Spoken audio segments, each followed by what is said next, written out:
maior golpe em nossa cultura não foi o silêncio das virtudes, foi a substituição. O problema não é que o mundo moderno tenha se tornado moralmente neutro, é que ele inventou uma nova moralidade e a vendeu como se fosse a antiga.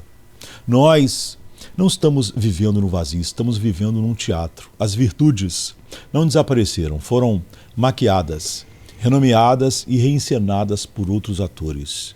E o público, sem perceber, aplaudiu. Disse que as escolas haviam expulsado as virtudes de seus currículos, que as universidades abandonaram a ideia de formar o caráter, que os centros de formação haviam perdido toda a conexão com o bem, o belo e o verdadeiro. Mas isso é apenas minha verdade. Se tivessem simplesmente removido a coragem, a justiça, a sabedoria e o amor, talvez houvesse esperança. Porque um vácuo gritante clama por preenchimento. O coração sente a ausência, a alma busca o alimento perdido. Mas o que fizeram foi mais engenhoso. Apagaram as virtudes verdadeiras e colocaram valores substitutos em seu lugar. Algo suficientemente parecido para saciar a consciência, mas suficientemente diferente para jamais transformar. O ser humano não suporta o vácuo moral. Fomos criados com um senso de certo e errado gravado no íntimo, mesmo que distorcido pela queda. Somos criaturas morais por vocação e constituição. Mesmo em ruína, ainda ansiamos por um bem maior. Quando a cultura rejeitou o Deus da verdade, ela não matou o desejo pela verdade, apenas o desviou. E no lugar da virtude instalou um novo código de conduta, estético, performático, superficial. O moralismo de vitrine. Nele, não há cruz, só hashtag. Não há confissão, só sinalização. Não há arrependimento, só adesão.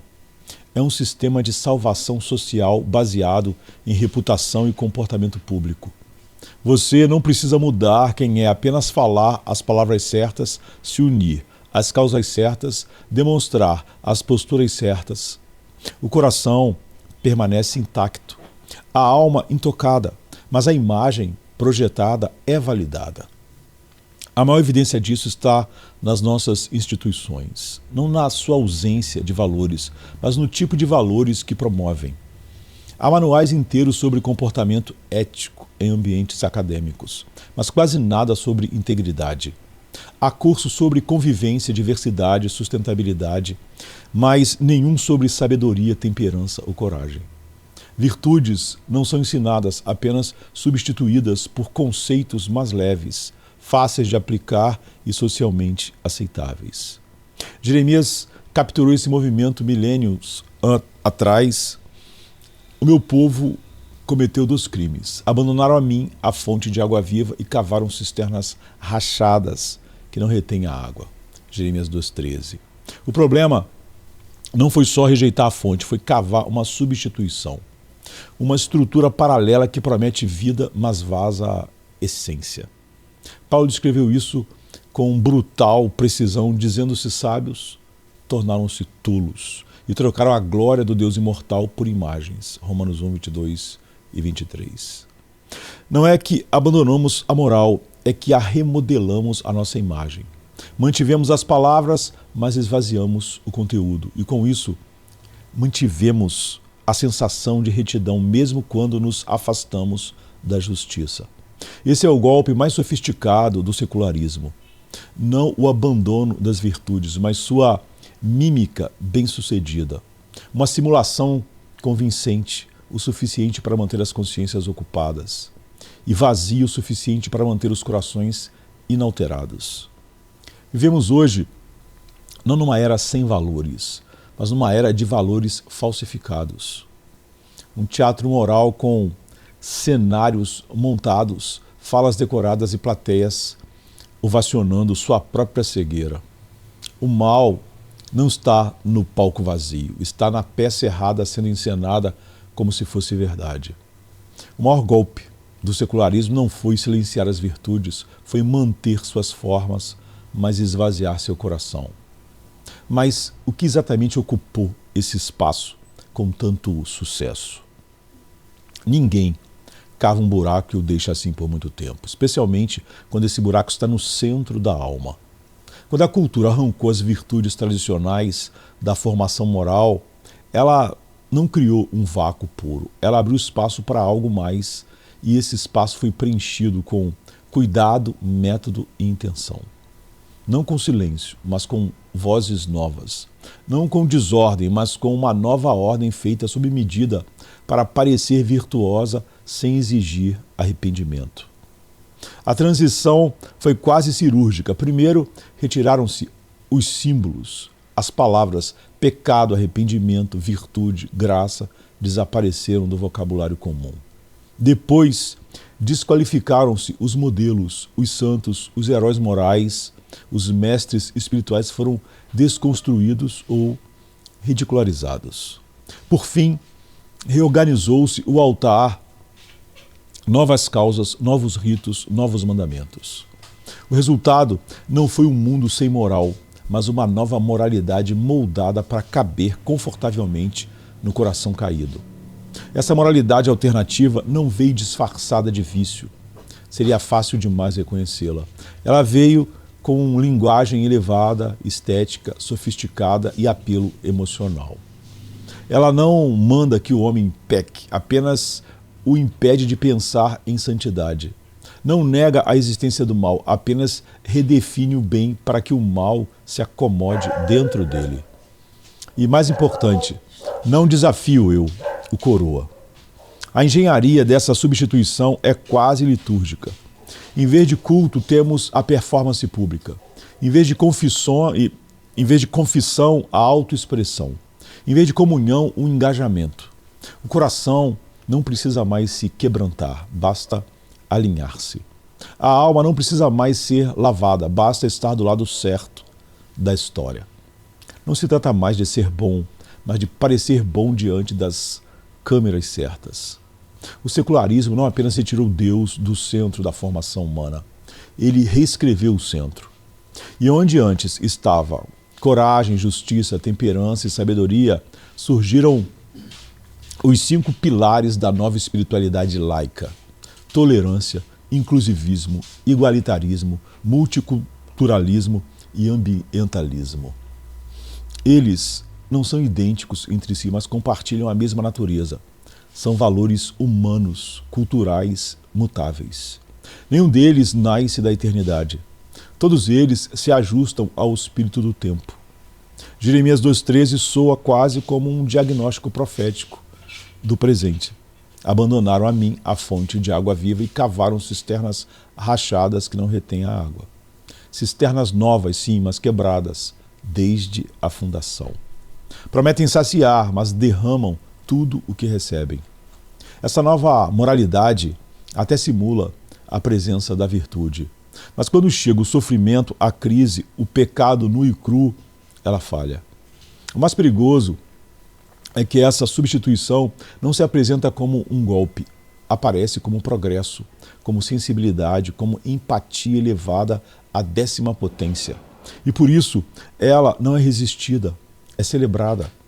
A cultura não clama por voltar à virtude, chama por mais valores, mais políticas, mais reformas, como se cavar cisternas fosse a solução para a sede. A substituição das virtudes foi feita com tanto sucesso que hoje é possível viver uma vida inteira sob aplausos sociais sem jamais confrontar a verdade sobre si mesmo.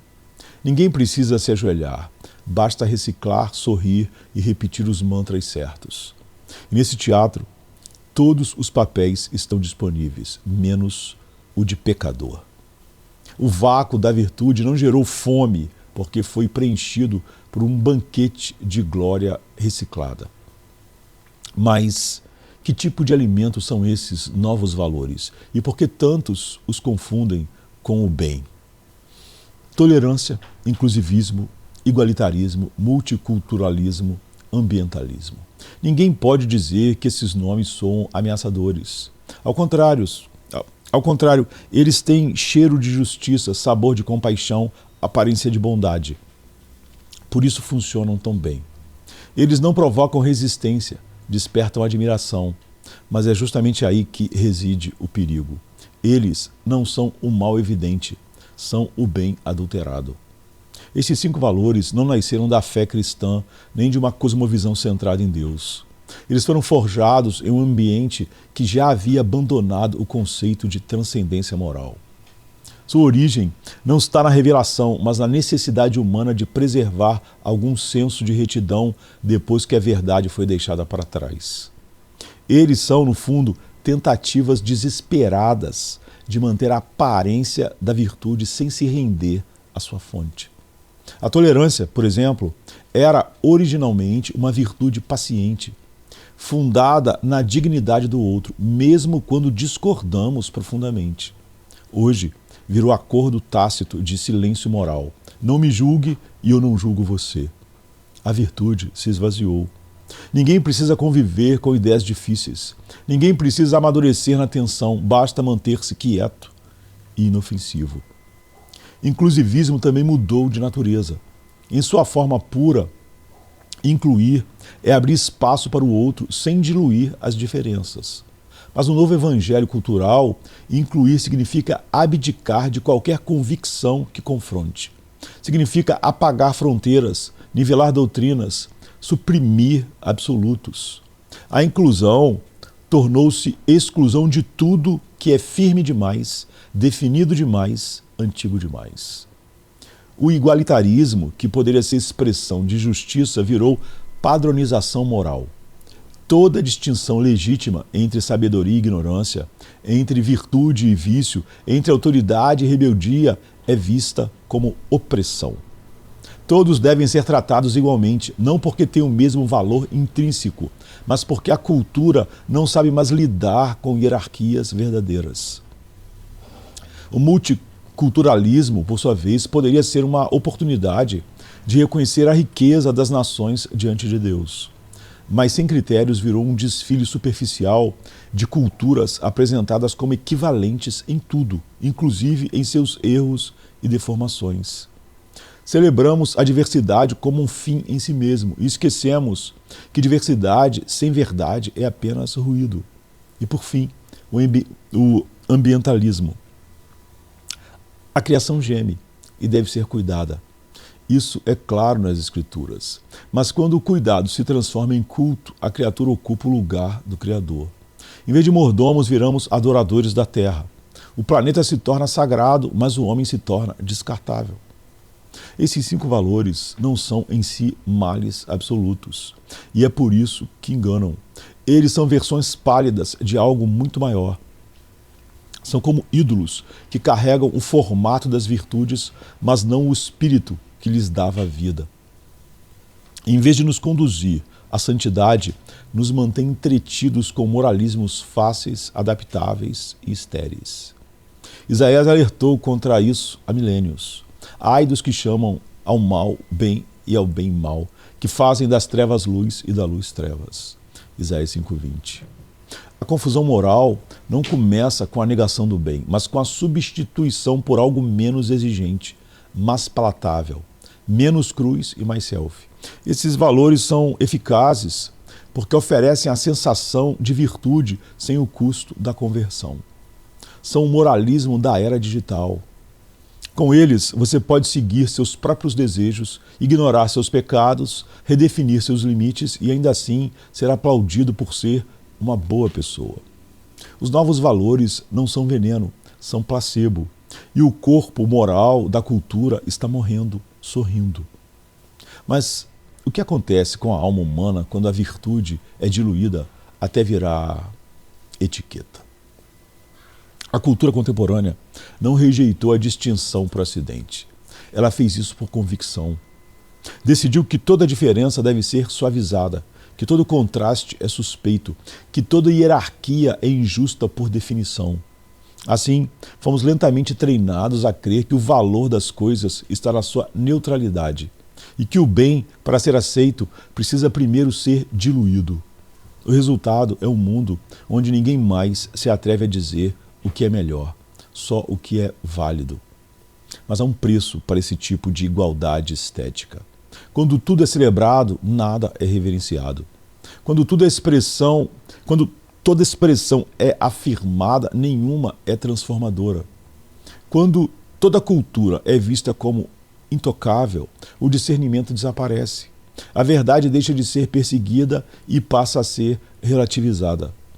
O que resta é um catálogo decorativo de valores, sabores, etnias e crenças, todos dispostos em vitrines ideológicas, sem peso, sem carne, sem cruz. A lógica do menor denominador comum se infiltra em tudo. Na arte, a beleza cede ao gosto. Na moral, o certo cede ao aceitável. Na espiritualidade, o sagrado cede ao subjetivo. E assim criamos uma estética de neutralidade. Tudo é respeitável, desde que não ultrapasse o limite invisível do desconforto cultural. O que choca é cancelado, o que confronta é rejeitado, o que chama a mudança é taxado de intolerância. Isso é mais que fragilidade, é um tipo de idolatria, a adoração do conforto. Uma geração que teme qualquer forma de dor moral, qualquer tensão espiritual, qualquer desconforto ético. Escolhe viver em um campo plano, sem montes altos de verdade, nem vales escuros de arrependimento. Apenas uma planície morna de aceitação mútua, onde ninguém se santifica e todos se aplaudem. Nesse novo cenário, até as realidades mais profundas da existência humana são niveladas. A masculinidade e a feminilidade, por exemplo, já não são vistas como dons distintos e interdependentes, mas como construções arbitrárias, desconstruíveis conforme o desejo. O corpo deixa de ser dom e vocação e torna-se palco de expressão. O que antes era dado, agora deve ser escolhido. O que era missão, agora é manifesto. O multiculturalismo, por sua vez, deixa de ser celebração legítima da diferença e se torna uma recusa sistemática de critério. Nenhuma cultura pode mais ser julgada por sua proximidade com a justiça ou a verdade. Tudo é válido. E por isso mesmo nada é digno de ser imitado com seriedade. Salmo 8 nos lembra de algo essencial. Fizeste o homem um pouco menor do que os anjos e o coroaste de glória e honra. Salmo 8,5. Essa afirmação só faz sentido em um mundo com ordem. Um mundo onde o ser humano tem um lugar, não porque decidiu o seu próprio valor, mas porque foi investido de dignidade pelo seu Criador. Mas quando essa ordem é substituída pela fluidez total, a glória desaparece. E a honra se torna só mais uma palavra de autoafirmação. Quando todas as ideias são aceitas sem distinção, quando todos os comportamentos são celebrados sem crítica, quando todas as identidades são afirmadas sem critério, o que se perde não é só a verdade, perde-se o próprio ser. Porque o ser humano não foi criado para flutuar entre formas possíveis de si mesmo. Foi criado para espelhar a imagem de Deus. Isso exige forma, exige limite, exige coragem de dizer isso é melhor do que aquilo. A cultura que rejeita toda distinção acaba sufocando também toda grandeza. E o que resta quando a alma humana se acomoda à mediocridade moral como norma? Vivemos em um tempo em que as pessoas se importam intensamente com o mundo, desde que não precisem se importar consigo mesmas. A juventude moderna é treinada desde cedo a sentir profunda empatia por causas planetárias, por tragédias distantes, por dores que não exigem confronto interno. Mas quando o assunto é a própria conduta, o próprio coração, o próprio pecado, o silêncio se instala. A bússola moral foi virada para fora. O eu foi blindado. Essa inversão tem consequências devastadoras.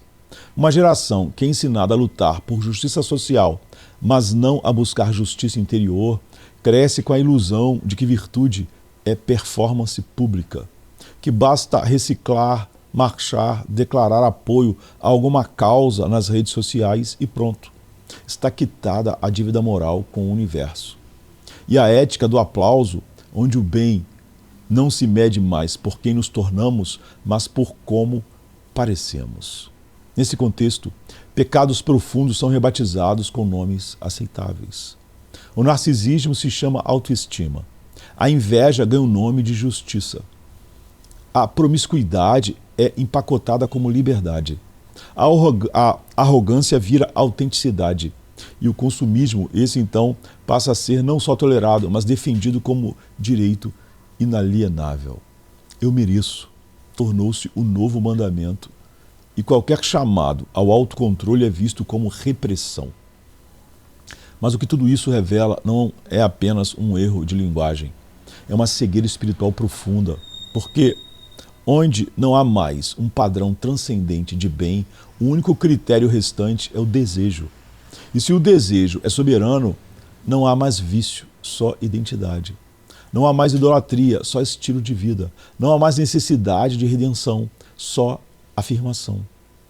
Paulo escreveu a Timóteo sobre dias assim. Os homens serão egoístas, avarentos, presunçosos, arrogantes, amantes dos prazeres em vez de amantes de Deus, tendo aparência de piedade, mas negando o seu poder. 2 Timóteo 3, de 1 a 5. Ele não está descrevendo uma geração de ateus, mas de auto-justificados. Gente que aprendeu a parecer boa sem jamais ser confrontada com a necessidade de morrer para si. Isso não é apenas engano, é cativeiro, porque quando a alma perde o senso de altura, quando já não olha mais para o ato como referência, ela não percebe que está rastejando. Aprender a chamar de chão o que na verdade é lama. E passa a julgar qualquer chamado ao arrependimento como arrogância, qualquer apelo à santidade como fanatismo, qualquer crítica ao pecado como violência. Essa é a névoa ética do nosso tempo, uma confusão que torna impossível distinguir remorso de reputação, consciência de culpa, transformação de encenação. E assim, formam-se adultos que conhecem todos os debates morais do mundo, mas não sabem pedir perdão aos pais, que marcham por causas globais, mas humilham quem está do lado, que choram por florestas queimadas, mas não sentem nada ao trair alguém ou abandonar o cônjuge. É dito, eu preciso ser feliz. O secularismo não aboliu a moral, apenas reposicionou sua fronteira para longe demais da alma. E nessa distância, o pecado se torna invisível, o arrependimento desnecessário e a graça irrelevante. Porque quem se acha bom demais para cair não vê sentido em ser salvo. Quando a virtude é substituída por causa e o arrependimento por autoexpressão, a alma esquece o caminho de volta para casa. Mas e se o desejo pelo bem ainda estiver lá, adormecido, sob as ruínas? Debaixo da crosta endurecida do relativismo moderno, ainda pulsa um coração inquieto. Por mais que a cultura tenha substituído as virtudes por valores de ocasião e o arrependimento por autoafirmação, algo dentro de nós continua se movendo. Uma fome não satisfeita, um eco insistente, uma sede que nenhuma ideologia consegue apagar.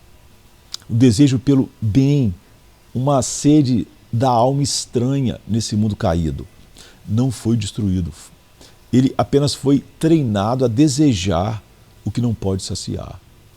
Esse é o mistério do ser humano. Mesmo caído, ainda carrega em si um instinto de transcendência.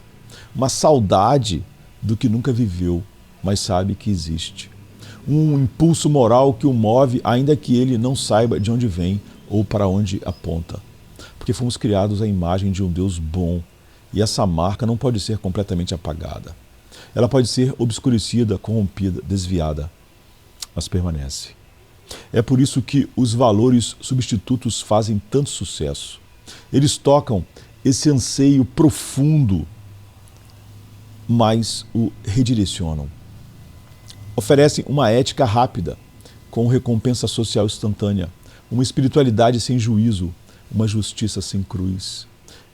Eles ocupam o lugar da virtude não porque sejam convincentes em si, mas porque apelam ao desejo moral que ainda vive dentro de nós.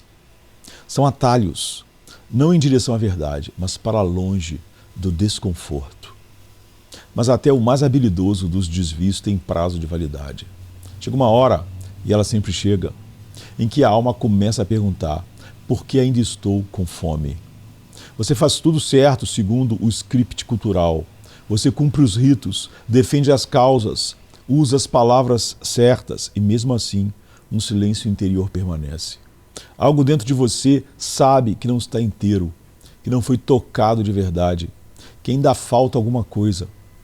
Salomão, cercado de sabedoria, riqueza e poder, confessou: Deus colocou a eternidade no coração do homem. Eclesiastes 3:11. Não um conceito abstrato, mas um anseio concreto, um chamado que ecoa nas decisões, nas perdas, nas noites em claro. Um vazio que só se torna mais fundo quando tentamos preenchê-lo com coisas boas demais para serem verdade e rasas demais para serem eternas. O desejo pelo bem não é um erro de fábrica, é um traço divino. Ele é o lembrete permanente de que não fomos feitos para o que nos tornamos, de que existe um caminho de volta, mesmo que estejamos cobertos de poeira ideológica. É por isso que mesmo as distorções culturais mais gritantes não conseguem calar totalmente o impulso pela justiça, pela beleza, pela bondade. Elas apenas o distraem. Esse desejo, quando redimido, se torna vocação, mas quando mal orientado, se torna angústia. É o que vemos por toda parte. Uma geração moralmente faminta tentando transformar sentimentos em santidade, causas em caráter, aceitação em redenção. Mas nenhuma dessas trocas funciona. Elas só aumentam a sede. Por mais que tentem suprimir esse anseio, ele continua a escavar o coração humano por dentro. Porque há algo em nós, mesmo no mais cínico, no mais indiferente, que reconhece, ainda que em silêncio, isso aqui não é tudo.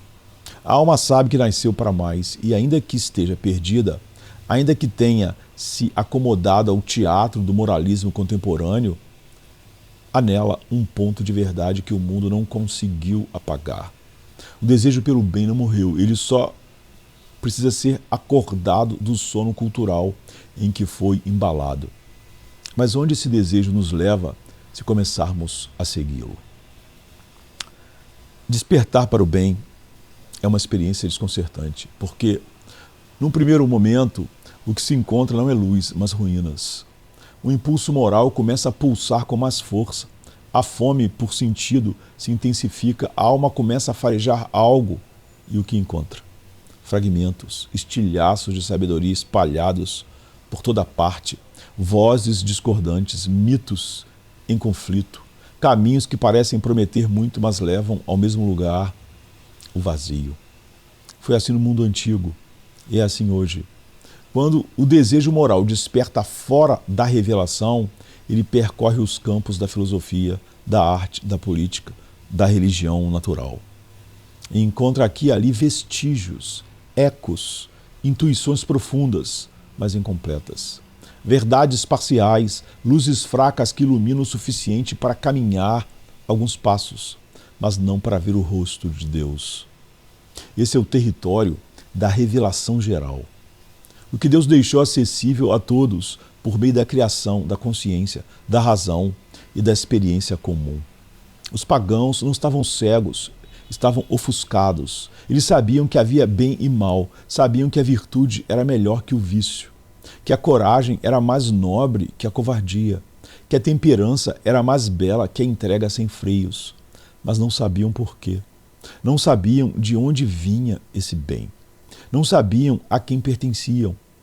Platão sonhou com a justiça perfeita, mas não sabia que ela vestiria a carne.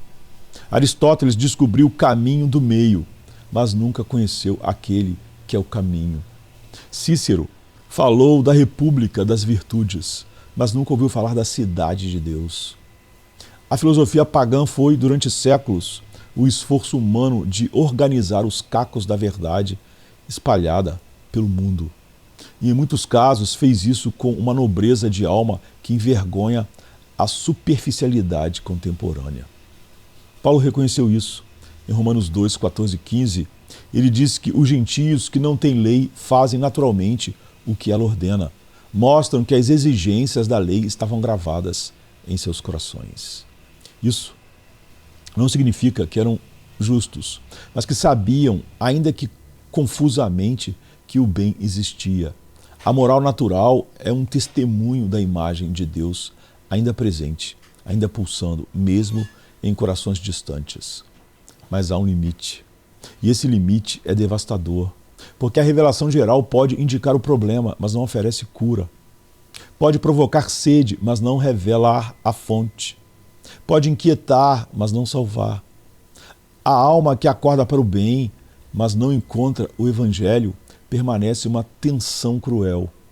Deseja o que não consegue realizar, sonha com o que não pode alcançar. Se comove com a virtude, mas não consegue produzi-la. Foi essa angústia que preparou o mundo para a vinda de Cristo. Quando os gregos já haviam exaurido suas categorias filosóficas e os romanos estavam saturados de sua grandeza vazia, a palavra se fez carne. E o que era fragmento virou face. O que era rumor virou voz. O que era desejo virou pessoa. O mundo antigo nos ensina isso. A busca pela virtude, quando sincera, é sempre uma estrada que clama por revelação. Ela pode começar nos mitos, nas tragédias, nas lutas do herói, mas termina, inevitavelmente, na pergunta que só a cruz responde: quem me livrará do corpo desta morte? O desejo moral que desperta sem revelação termina exausto. O que encontra Cristo finalmente descansa. Mas o que os antigos realmente descobriram antes da luz chegar? Antes da cruz, antes da graça revelada, antes do nome de Jesus ecoar entre as nações, o mundo já ansiava pela ordem. E não qualquer ordem, mas uma ordem moral que desse sentido à existência.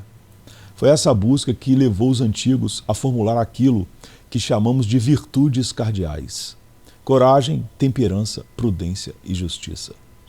Elas não surgiram por acaso, foram extraídas da experiência, da razão e da observação atenta de um mundo que, embora caído, ainda sussurrava verdades. Platão sonhou uma cidade justa, onde cada cidadão exercesse seu papel com equilíbrio e honra.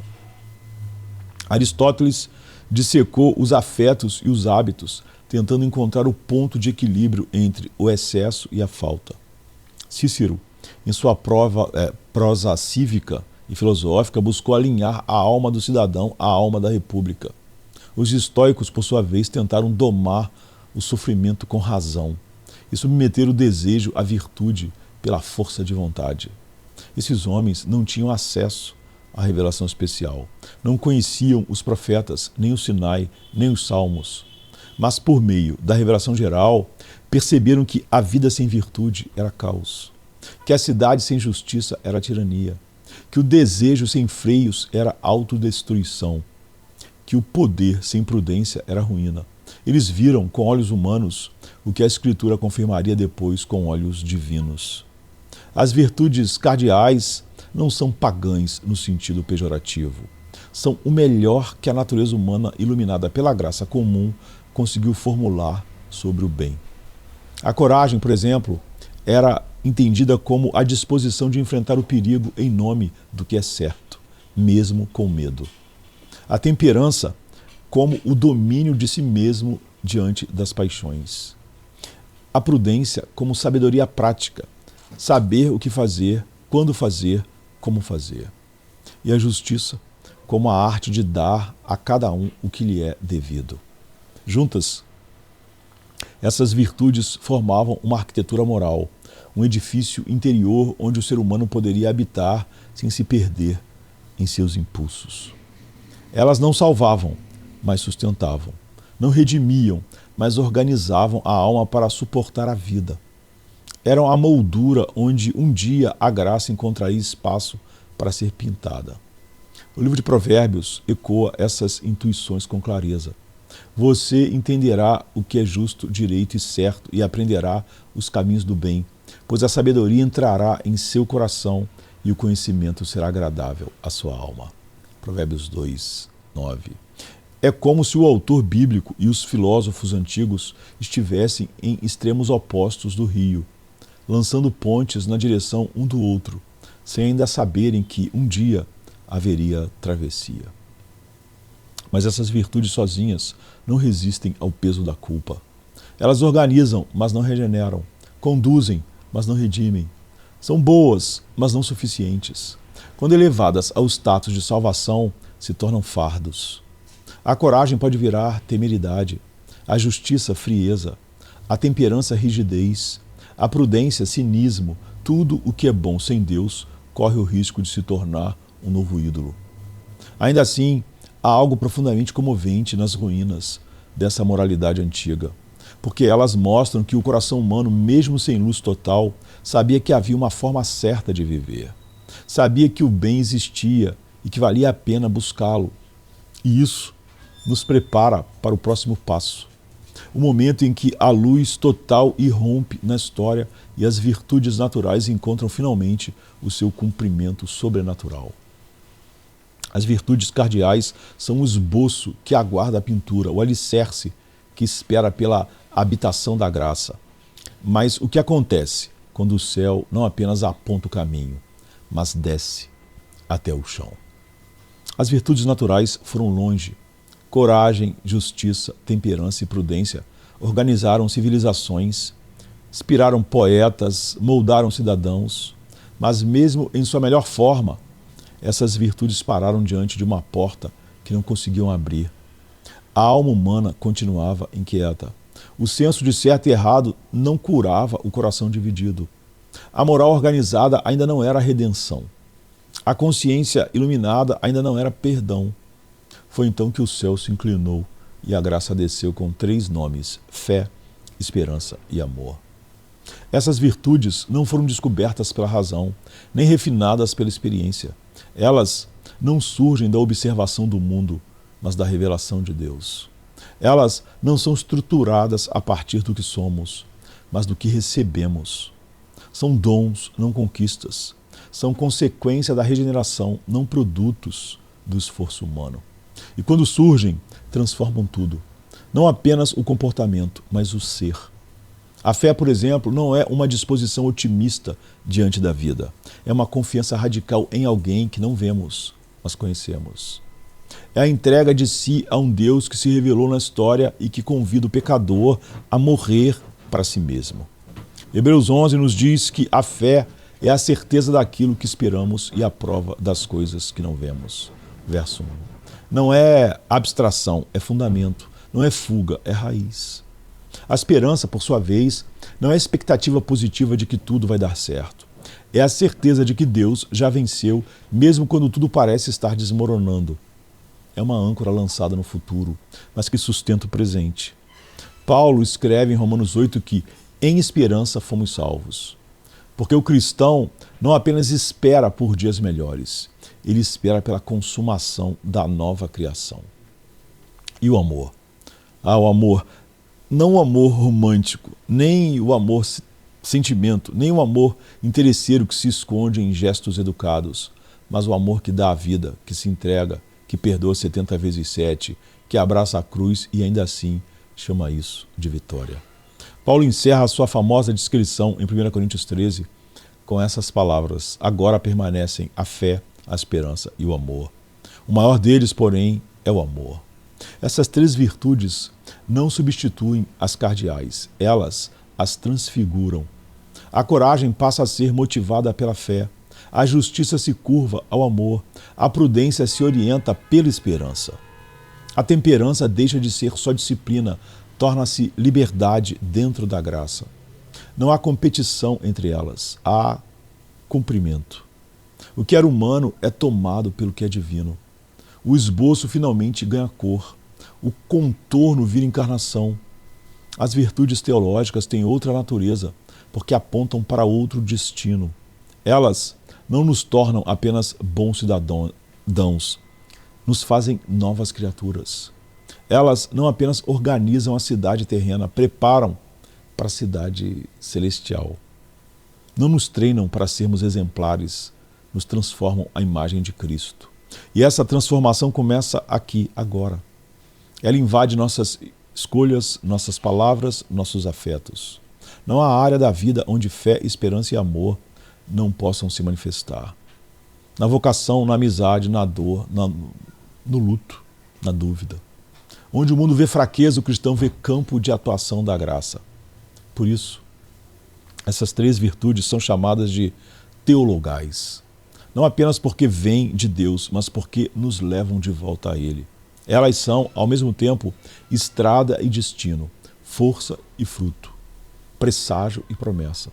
Se as virtudes naturais revelaram que o ser humano ansiava por algo mais, as virtudes teológicas confirmam que esse algo tem nome, rosto e cruz. Mas como ensinar tudo isso quando o sistema educacional e a cultura em geral se tornaram um campo minado de ideologias? Escolas foram feitas para ensinar, mas o que acontece quando aquilo que se ensina já não aponta para o bem, para a verdade e para o belo? O que acontece quando a formação deixa de ser uma elevação da alma e passa a ser uma adaptação ao espírito do tempo? O nome disso não é progresso, é discipulado secular. E ele está em pleno funcionamento. Durante séculos, a educação carregava um senso de vocação moral. Ensinar não era apenas transferir dados, mas formar o caráter. Aprender não era apenas absorver conteúdo, mas tornar-se alguém. Havia uma consciência de que a alma precisava de forma e que o conhecimento servia à virtude. Mas essa visão não resistiu à secularização agressiva do Ocidente. A transcendência foi retirada da sala de aula. Deus foi empurrado para fora pela porta da neutralidade. E o que entrou pela janela foi uma nova liturgia. Porque o vácuo não ficou vazio. A educação neutra nunca existiu. Ela é uma ficção sofisticada e perigosa. No momento em que se exclui o absoluto, o relativo se apresenta como soberano. No instante em que a cruz é retirada do quadro, ideologias ocupam o lugar com slogans, manuais e discursos que moldam o imaginário de toda uma geração. E isso não acontece de forma acidental. Acontece por design. Em nome da diversidade, suprimem-se as raízes. Em nome da liberdade, elimina-se a tradição. Em nome do pensamento crítico, silencia-se tudo o que remete à fé. E assim, alunos são formados. Mas formados para quê? Para repetir fórmulas, reagir emocionalmente e desfilar virtudes de papelão. A mente é condicionada a interpretar o mundo por meio de categorias políticas, afetivas e identitárias, e não por meio da verdade, da razão e da graça. A escola moderna, em muitos lugares, tornou-se um espaço de doutrinação emocional. Não se ensina o que é bom, ensina-se a sentir-se bem.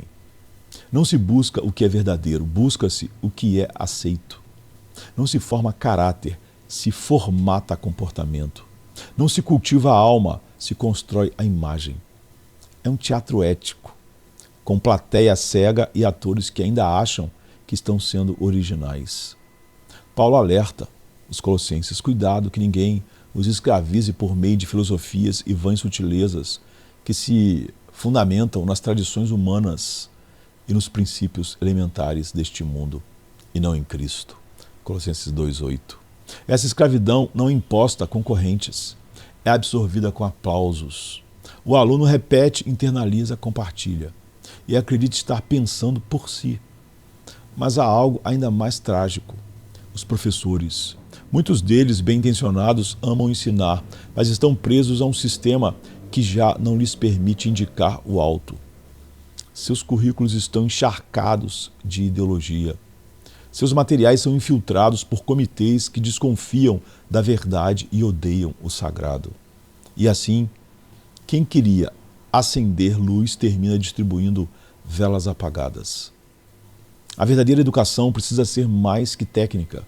Ela precisa tocar a alma, precisa devolver o senso de responsabilidade moral, de beleza objetiva, de vocação existencial.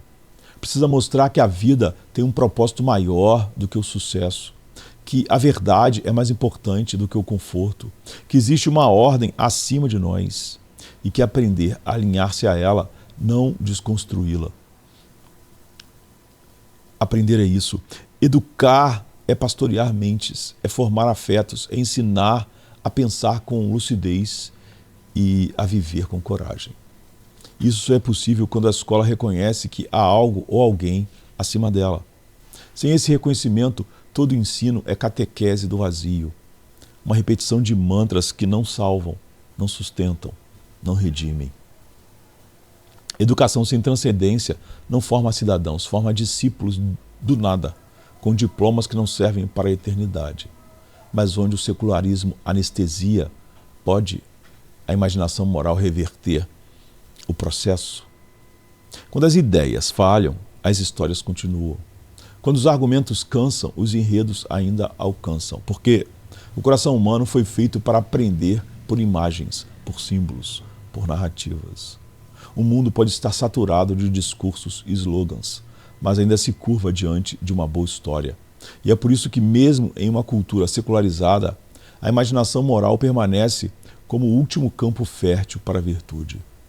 Durante séculos, as civilizações transmitiram sabedoria por meio de mitos, fábulas, apopeias e parábolas. Não só porque não tinham teologia sistemática, mas porque sabiam que a verdade precisa de carne, que o bem precisa de rosto, que a justiça, o amor, o sacrifício, a redenção, todos ganham corpo quando narrados. A alma se vê na história. O coração encontra espelho. O desejo pelo bem é ativado não por mandamentos frios, mas por exemplos vivos. É por isso que os antigos não ensinavam coragem apenas como conceito, mas contavam sobre Aquiles e sua ira, Ulisses e seu retorno, Édipo e sua queda. Não ensinavam justiça apenas como ideia, mas mostravam Antígona enterrando seu irmão mesmo contra o decreto do rei. Cada mito carregava uma tensão moral, cada lenda provocava uma escolha interior. Cada narrativa obrigava o ouvinte a perguntar: quem sou eu dentro dessa história? E a Escritura, nesse sentido, vai além, porque ela não apenas transmite histórias morais, ela é a própria história de Deus com seu povo. Ela começa com um jardim e termina com uma cidade. Passa por pactos, por exílios, por reis e profetas, por traições e reconciliações. Tudo conduz ao clímax narrativo da história humana. A encarnação do Verbo, a cruz do Cordeiro, o túmulo vazio. Aqui finalmente a verdade se torna carne e a história não é mais apenas espelho, mas salvação. Jesus sabia disso. Ele ensinava por parábolas, falava de sementes, de campos, de festas, de filhos perdidos, de casas construídas sobre rocha. Suas histórias não eram fábulas, eram portais. E quem entrava por elas saía diferente, mais próximo da luz ou mais ciente das trevas. Porque histórias não doutrinam de fora para dentro. Elas moldam por dentro, silenciosamente, profundamente. A imaginação moral funciona assim. Ela forma antes de convencer. Ela planta desejo antes de organizar raciocínios. Por isso, a batalha cultural de hoje não é vencida só com textos, mas com narrativas que carregam virtudes de verdade.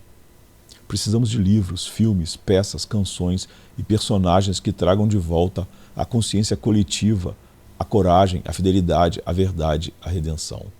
Não como moralismo, mas como drama. Não como imposição, mas como beleza. Davi diante de Golias é mais do que um ato de bravura. É a encarnação da fé contra o impossível. É o apontar para o campeão verdadeiro que um dia morreria numa cruz. Esther diante do rei é mais do que estratégia. É vocação diante da morte. José no Egito é mais do que resiliência. É perdão que reconstrói uma nação. Cada história bíblica, ao ser contada com verdade, reacende a centelha da virtude nos corações adormecidos. Essa é a esperança. Mesmo onde o secularismo anestesia, a imaginação pode acordar. Uma história bem contada é uma semente, e o espírito ainda é livre para fazê-la brotar. Mesmo em um solo endurecido por ideologias, ainda há rachaduras por onde a luz entra. E às vezes, tudo começa com uma narrativa. Quem controla as histórias molda os amores, e quem molda os amores forma um mundo. Mas e quando as histórias são usadas não para formar, mas para deformar? Como resistir à catequese do engano? O mal, quando é escancarado, ainda pode ser resistido. Mas quando se disfarça de bem, quando se veste com as roupas da compaixão, da justiça, da liberdade, ele se torna praticamente inatacável. A cultura que vivemos não promove vícios abertamente, ela promove versões distorcidas de virtudes. E essa é a estratégia mais eficaz para deformar o coração humano. Catequizar pelo engano moral. Hoje, já não é necessário convencer alguém a pecar. Basta convencê-lo de que seu pecado é uma virtude. Basta inverter os rótulos, embaralhar os afetos, modificar levemente os significados. Então, com linguagem polida, estética e elegante, a sociedade inteira pode aplaudir aquilo que há uma geração era reconhecido como destruição. As histórias que antes moldavam o bem agora são muitas vezes usadas para maquiar o mal.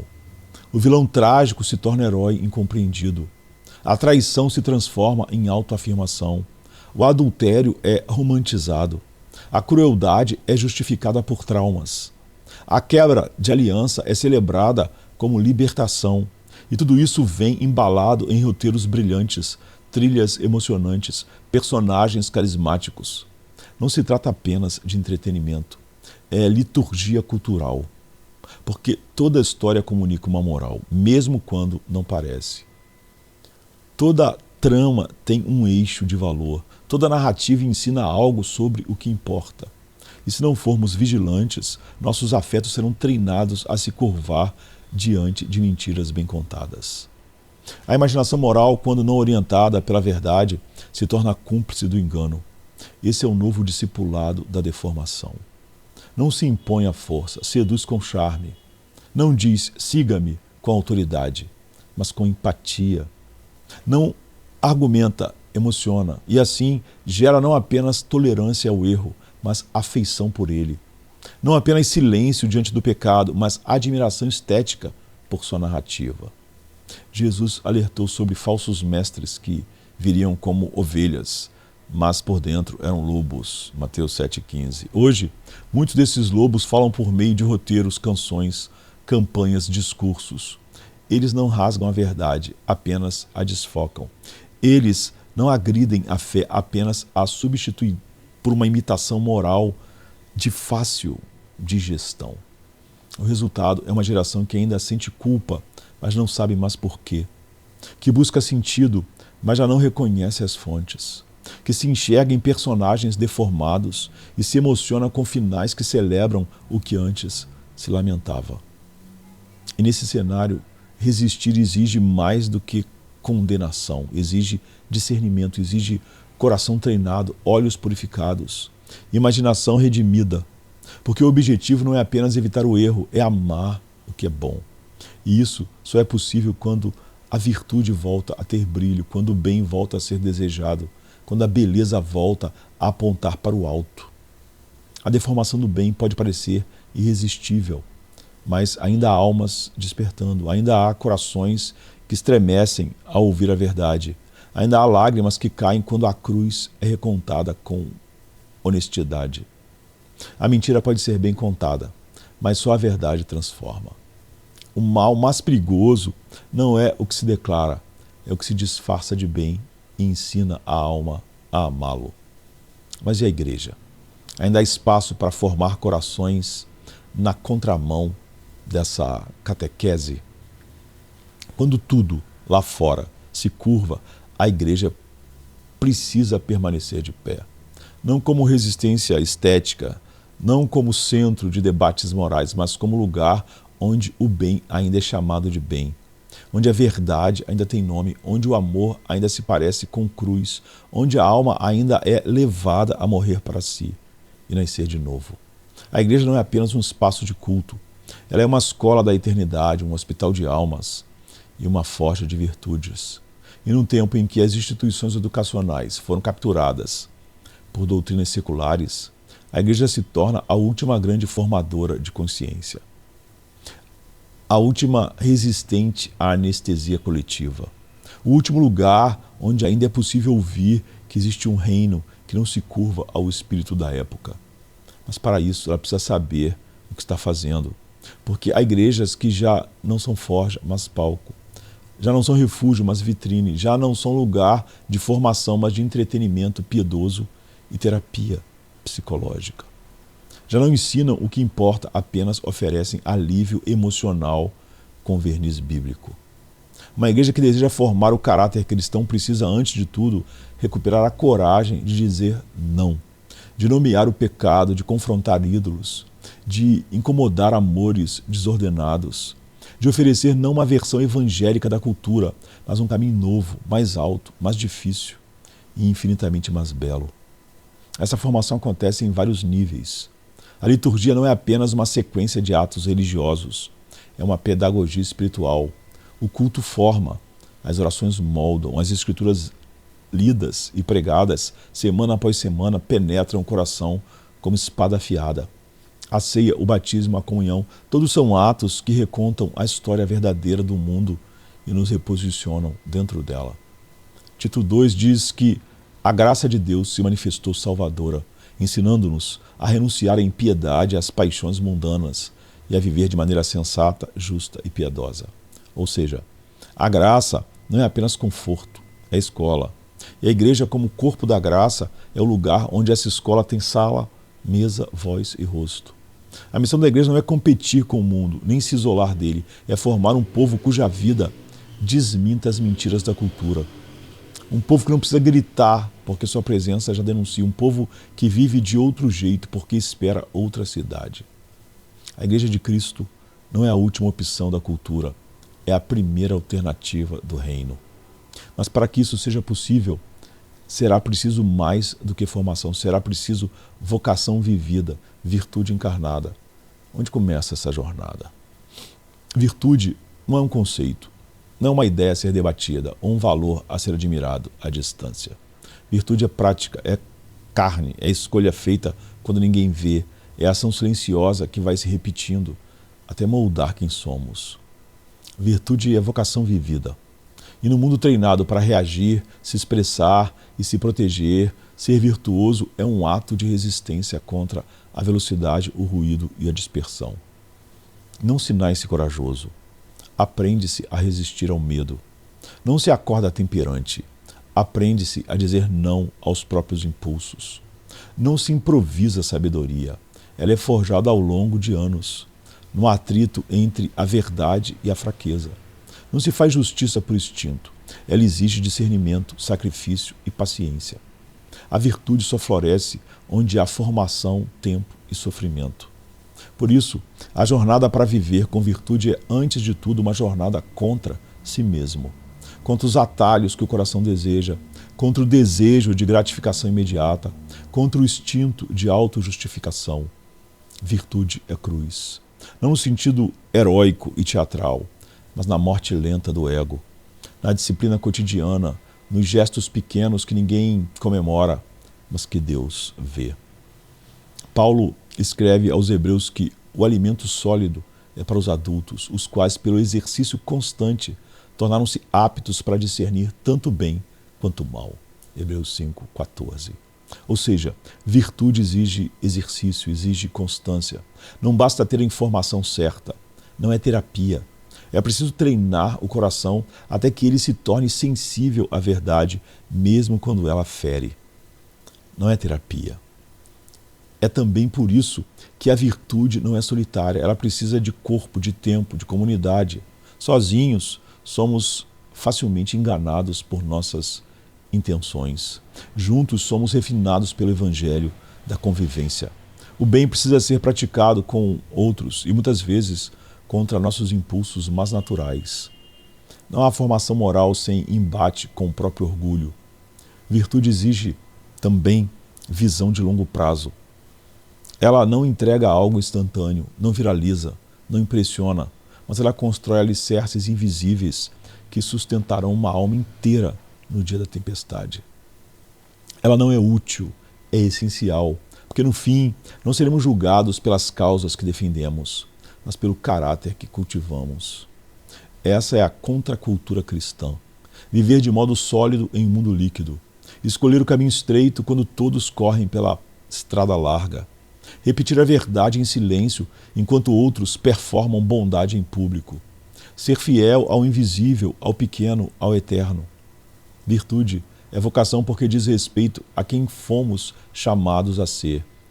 E isso não se improvisa, não se compra, não se imita, se vive no secreto, no ordinário, no sacrificial, na fidelidade miúda, que aos olhos de Deus é ouro puro. Virtude não se aprende por osmose, ela é uma escolha diária e um milagre contínuo. Mas o mundo não ficará inerte enquanto cultivamos essa fidelidade. O que fazer quando virtude se torna escândalo? No mundo onde a virtude foi substituída pela conveniência emocional, ser verdadeiramente virtuoso deixa de ser admirado e passa a ser ofensivo. A coragem incomoda os covardes disfarçados de pacifistas. A temperança perturba os viciados em prazer. A prudência é acusada de lentidão. A justiça é vista como julgamento. E o amor real, sacrificial, fiel à verdade, é rotulado como opressão. Porque a verdadeira virtude não se adapta. Ela não negocia com o momento, ela resiste, ela se ancora em um bem que não muda, mesmo quando o mundo inteiro gira ao redor de si. E essa estabilidade, essa firmeza, essa constância fere quem vive de aparência, fere quem baseia sua ética em sentimentos, fere quem se acostumou a usar a moral como ferramenta de autoimagem. A cultura moderna tolera quase tudo, exceto a fidelidade inabalável ao bem. A verdade de Deus em Cristo, ao escândalo da cruz. Ser alguém que vive pela verdade, ama a justiça, domina os próprios desejos e permanece firme quando tudo cede, é visto como arrogância, como rigidez, como retrocesso, porque a virtude real denuncia, ainda que sem palavras, os falsos moralismos que nos cercam. É por isso que viver com virtude hoje exige mais do que boas intenções. Exige coragem que só a regeneração pode trazer. É uma obra soberana vinda do alto. Não a coragem de confronto agressivo, mas a coragem silenciosa de permanecer em pé quando todos se ajoelham diante do ídolo do momento. A coragem de continuar amando quem nos odeia, de continuar falando o que salva, mesmo quando todos preferem o que agrada. Josué ouviu de Deus uma ordem que ecoa até hoje. Não fui eu que lhe ordenei, seja forte e corajoso.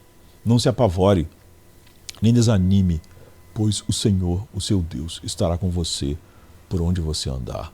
Josué 1:9. Essa não é uma coragem baseada em temperamento ou confiança em si, mas em presença divina. A coragem cristã nasce da certeza de que não estamos sozinhos no campo de batalha. E ela será necessária, porque o momento cultural não é neutro, ele pressiona, ele exige conformidade, ele premia a omissão e pune a firmeza. Mas o chamado do reino é outro. Não ceder à lógica da multidão, mas permanecer fiel à verdade, mesmo que custe tudo. Essa fidelidade não é heroísmo, é obediência. Não é performática, é sacrificial. Ela não busca destaque, busca integridade. E por isso ela não impressiona a cultura, mas move o céu. Cada pequeno ato de coragem moral, cada escolha pela virtude no escondido, cada recusa a ceder ao falso bem é registrado no trono de Deus como fidelidade. Quando a virtude escandaliza, ela mostra que ainda está viva. E onde há vida, há resistência. Mas como manter essa resistência viva sem cair em cinismo ou desânimo? Onde a alma se ancora? Resistir sem esperança é apenas teimosia. Persistir sem expectativa é apenas exaustão. Virtude real não sobrevive sozinha. Ela precisa ser sustentada por algo maior do que ela mesma. E esse algo se chama esperança.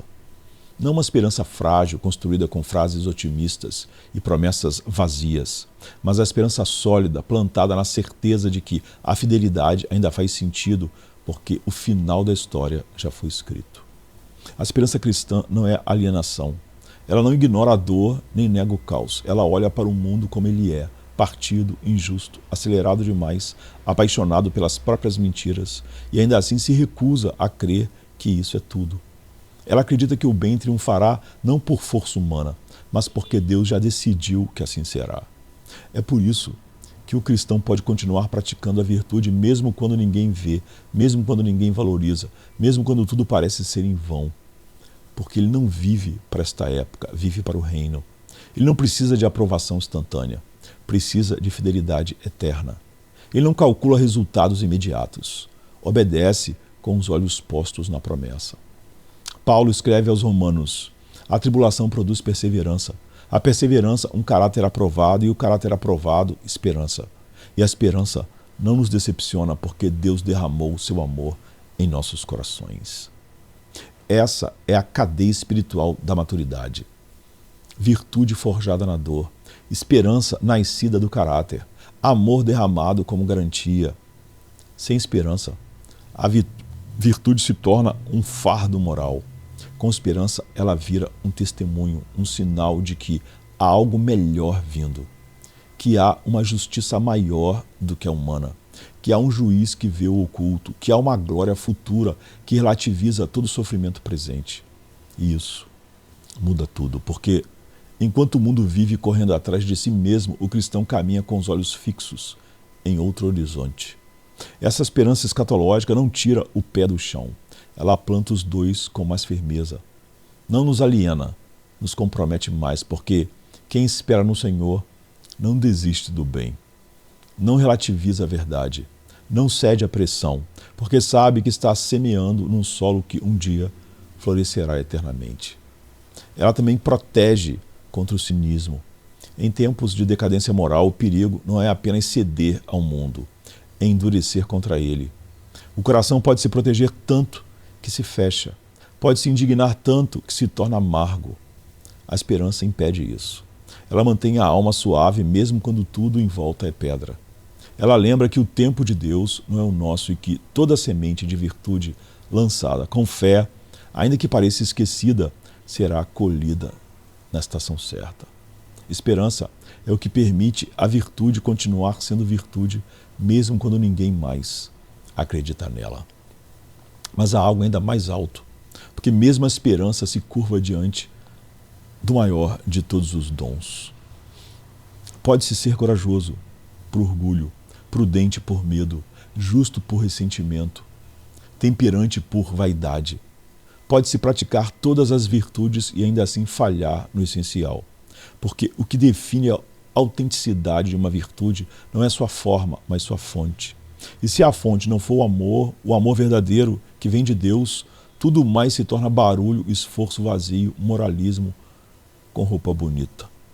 Paulo não deixa espaço para confusão. Ainda que eu fale a língua dos homens e dos anjos, ainda que eu distribua todos os meus bens aos pobres, ainda que eu entregue o meu corpo para ser queimado, se não tiver amor, nada disso me valerá. 1 Coríntios 13, de 1 a 3. A frase é devastadora. Ele está dizendo, é possível parecer virtuoso e ainda assim estar espiritualmente morto, porque o amor é o eixo, é a origem e o fim. Ele é o que transforma a virtude de obrigação em beleza, de sacrifício em alegria, de obediência em comunhão. Ele impede que a coragem vire agressividade, que a justiça vire frieza, que a temperança vire controle, que a esperança vire fuga.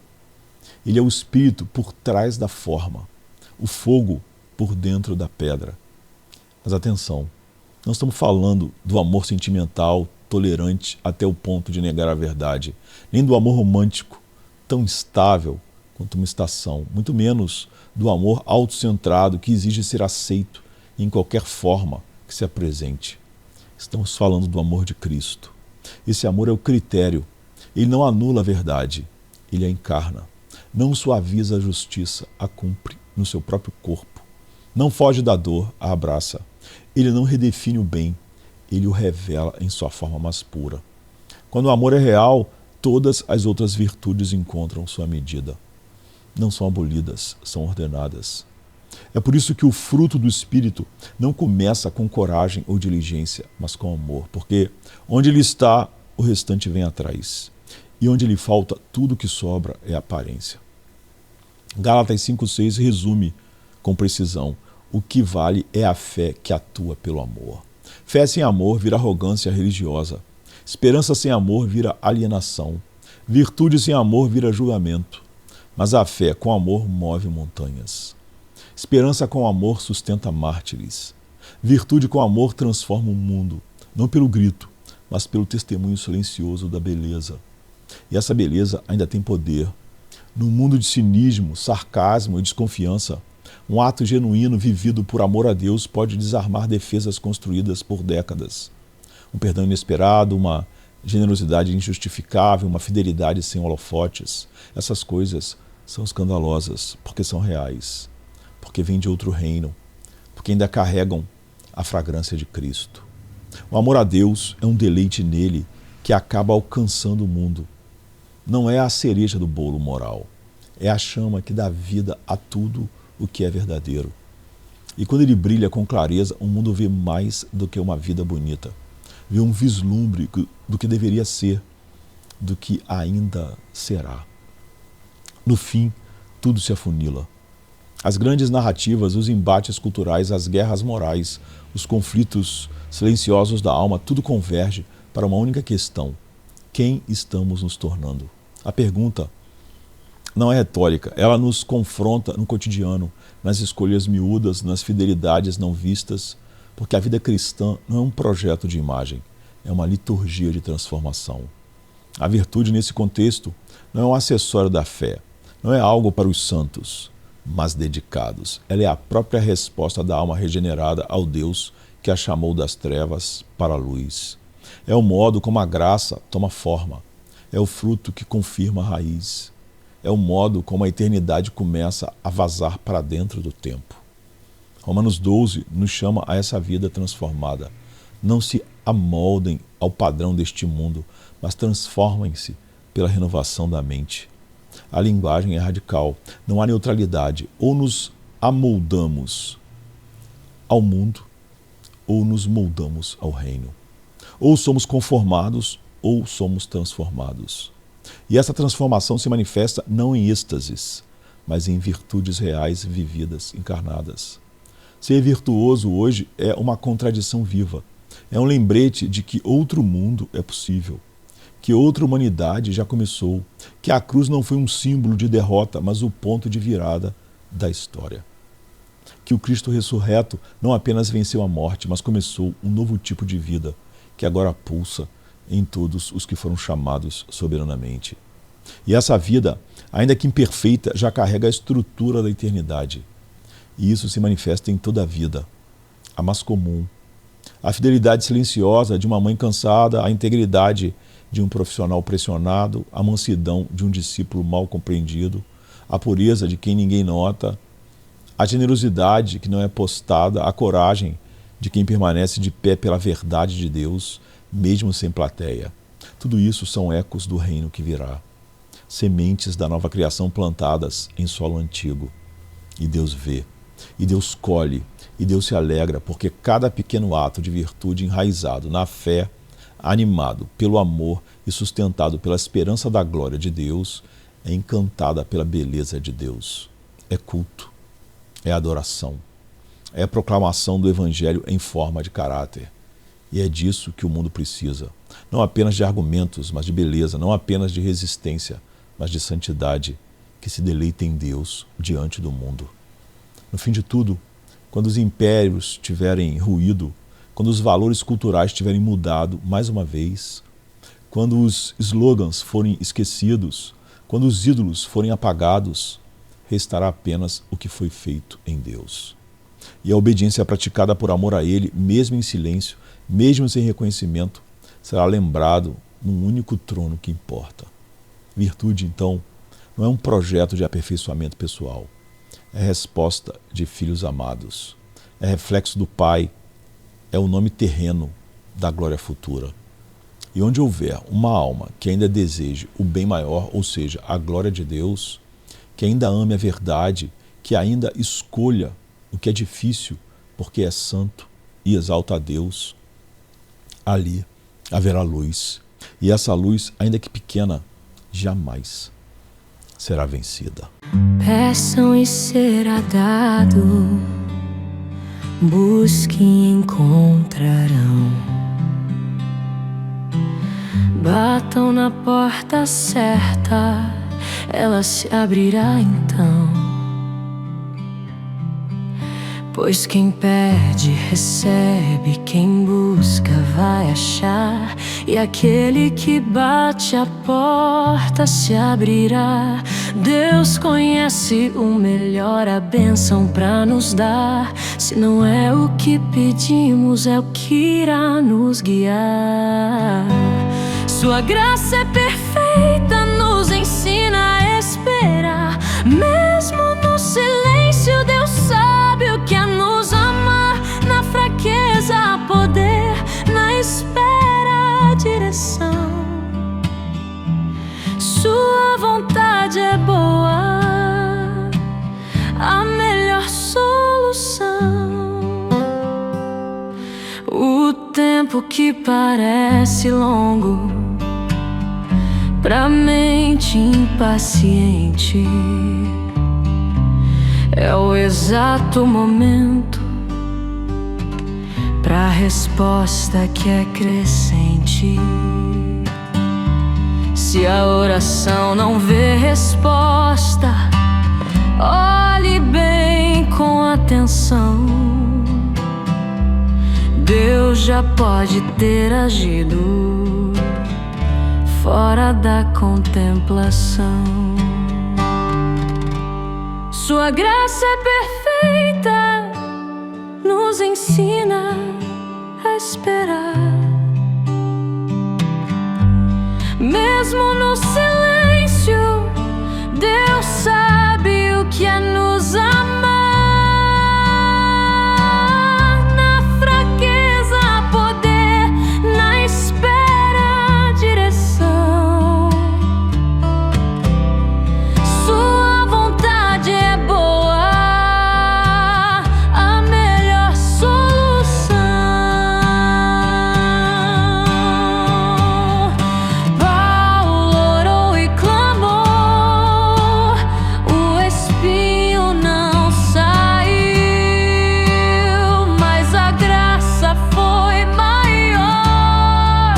Em sua dor ela surgiu. Que possamos aprender com fé e submissão. A vontade do Senhor é sempre a melhor lição. Peçam e será dado, busquem e encontrarão, batam na porta certa, ela se abrirá então. Sua vontade é boa, a melhor solução.